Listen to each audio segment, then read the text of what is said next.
Two Bad Mice by Beatrix Potter. Illustrated by Charles Santor. Once upon a time, there was a very beautiful doll's house. It was red brick with white windows, and it had real muslin curtains, and a front door and a chimney. It belonged to two dolls called Lucinda and Jane. At least it belonged to Lucinda, but she never ordered meals. Jane was the cook, but she never did any cooking, because the dinner had been bought ready-made in a box full of shavings. There were 2 red lobsters, and a ham, a fish, a pudding, and some pears and oranges. They would not come off the plates, but they were extremely beautiful. One morning, Lucinda and Jane had gone out for a drive in the doll's perambulator.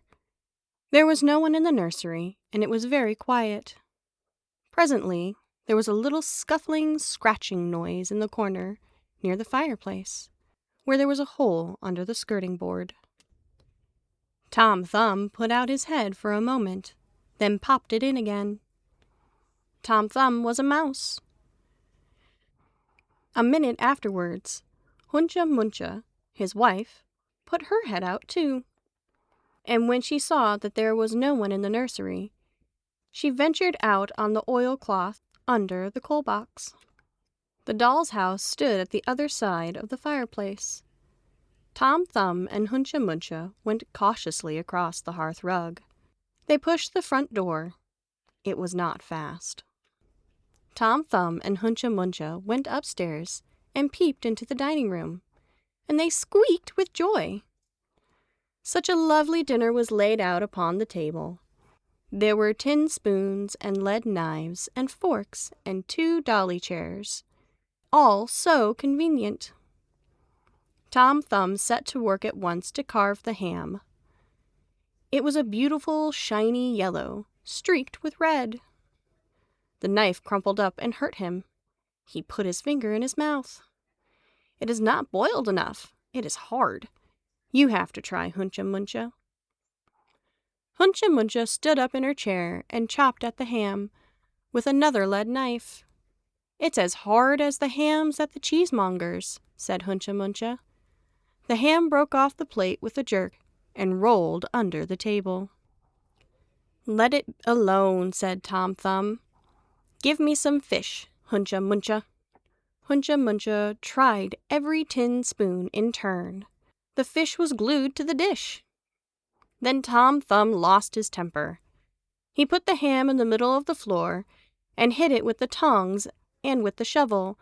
Bang, bang, smash, smash.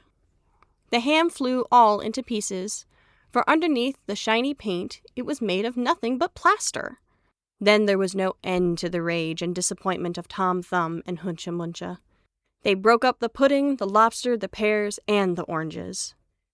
As the fish would not come off the plate, they put it into the red-hot crinkly paper fire in the kitchen, but it would not burn either. Tom Thumb went up the kitchen chimney and looked out at the top. There was no soot. While Tom Thumb was up the chimney, Mucha had another disappointment. She found some tiny canisters on the dresser labeled rice, coffee, and sago. But when she turned them upside down, there was nothing inside except red and blue beads.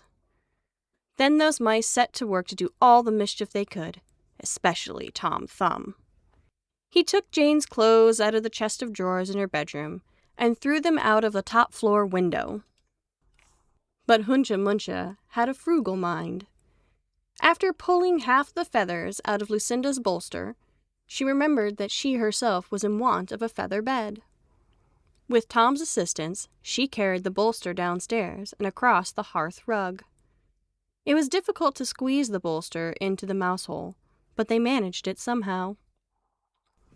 Then Mucha went back and fetched a chair, a bookcase, a birdcage, and several small odds and ends. The bookcase and the birdcage refused to go into the mouse hole. Mucha was just returning with another chair when suddenly there was a noise of talking outside upon the landing.